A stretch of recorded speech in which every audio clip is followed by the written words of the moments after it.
खुलुमबाय। दिनै रुंसारि अनन्त दैमारी बिथांनि खामखुंनाय गोथार सान। अक्ट' 17 जुलाइ थामहिनबा सावन दाननि 1 खालार शुक्रबार। थांनाय 11 जुलाइ सनिबाराव फुंबिलिनि 3 रिंगायाव बिथाङा जिउ हगारो। मोनसे गिदिर बेरामाव बिथाङा साननैसो सम गोग्लैनानै दंमोन। रुंलांनाय उनाव बिथाङा बे संसाराव बिसि मुस्रिमा गीताञ्जलि दैमारी, फिसाजो थरायना ज्योतिरेखा दैमारी, फिसाज्ला मुस्रि जोंसार दैमारी, लोगोसे बिफं बिनानाव बाय बाहागि गोबां गालाङो। बिथांनि बिफानि मुङा जादोंमोन रुंसारि शंकर दैमारी आरो बिमानि मुङा जादोंमोन रुंसारि खनिबाला दैमारी। बिथांनि हरखाबै आरो अबथिरायै गोमालांनायाव नखराव आरो ओनसोलाव गोबां दुखुनि सायखं गोग्लैदों।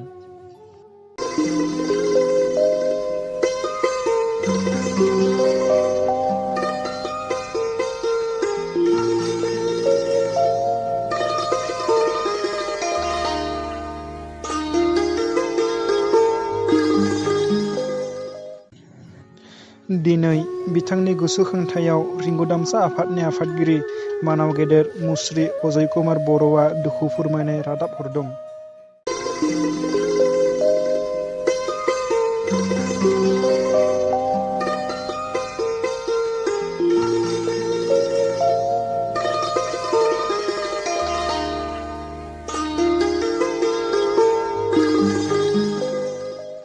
खोनानानै जेब्लाबो फोथायनो हायि मोनसे दुखुनांथाव खौराङा जोंखौ सोमखिखांहोदों।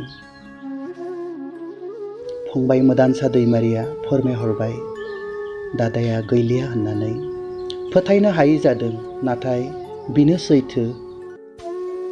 जोंखौ नागारनानै दाबसे गोजान जायगायाव फंबाय अनन्त दैमारिया ओंखारलांबाय।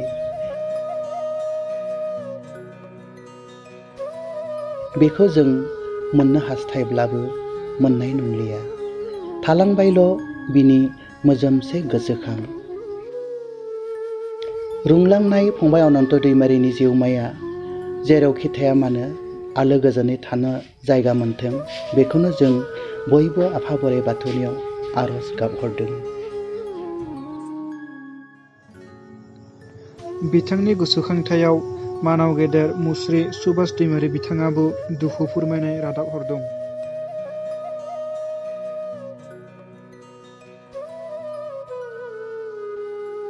रुंसारि अनन्त दैमारिया 1 नं थिलाफारा गामिनि एबा ओनसोलनि सासे अनसायथावना सुबुंमोन।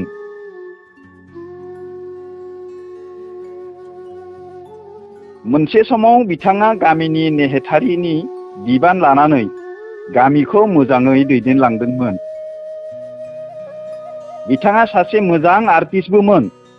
जेब्ला बिथाङा आमजंगा हाइस्कुलाव 10 थाखोआव फरायना थाबाय थादोंमोन, बै समाव स्कुल उइकआव मुंदांखा बर' मेथाइ अख्रां सेर सेर होननाय मेथाइयाव फाव दिन्थिना मोसानानै बयनिबो गोसोखौ रंजाहोनो हादोंमोन।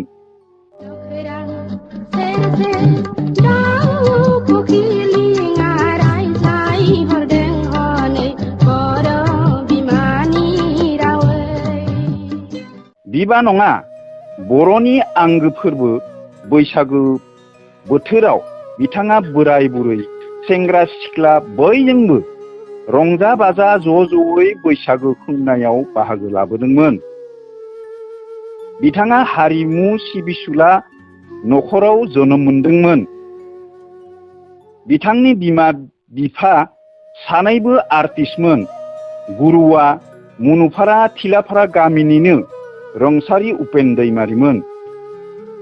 जिखिबा जाया मानो बिथां अनन्त दैमारिया अबथिरा जोंनि गेजेरनिफ्राय दिनै जिउ गोमालांबाय। बिथां अनन्त दैमारिनि जिउमाया जेन स्वर्ग रायजोआव थांनानै आलो गोजोनै थाहैनो हायो, बेखौनो हास्थायबाय।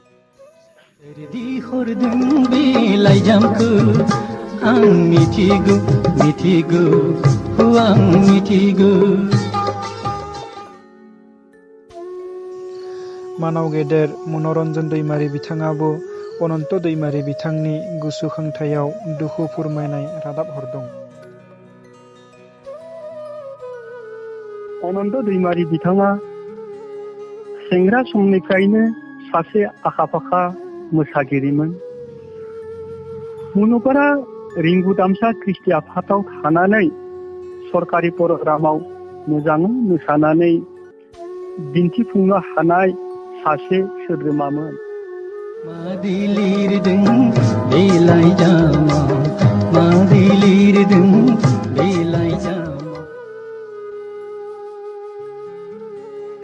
हारसिं मोसानायावबो गोबां ओनसोलाव मान मोनबोदों। बेयावनो थाद'आखै बिथाङा खन्थाइ लिरनायावबो मोजां आखाइ दंमोन। दिनै रोंसारि जालांनायाव न'खरनि गामिनिल' खहा जायाखै, ओनसोल नाङैनो खहा जादों। ओंखायनो बिथांनि अबथिरा समावनो रोंसारि जालांनाय जिउमाया सोरगोनि गोजोन रायजोआव जायगा मोनगोनखौ आसा लाखिनानै गसाइनि सेराव आरज गाबनाय जाबाय।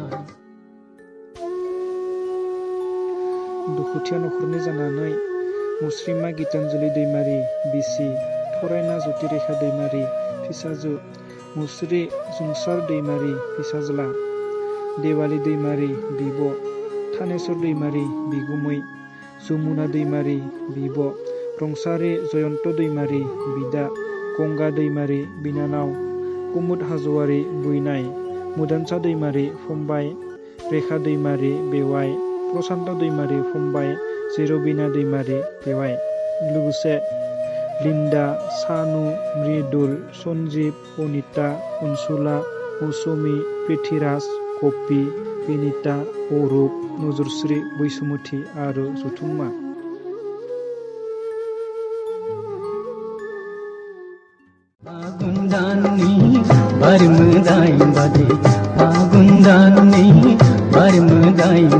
साब्रे सुब्रे बारनो साननाय नोंनि लिरनाय थांखि, नोंनि लिरनाय थांखि। बिखंसायाव बिबारनि सावगारि लोगोसे दंबाव अर्किडनि न' हांखो दाबाव।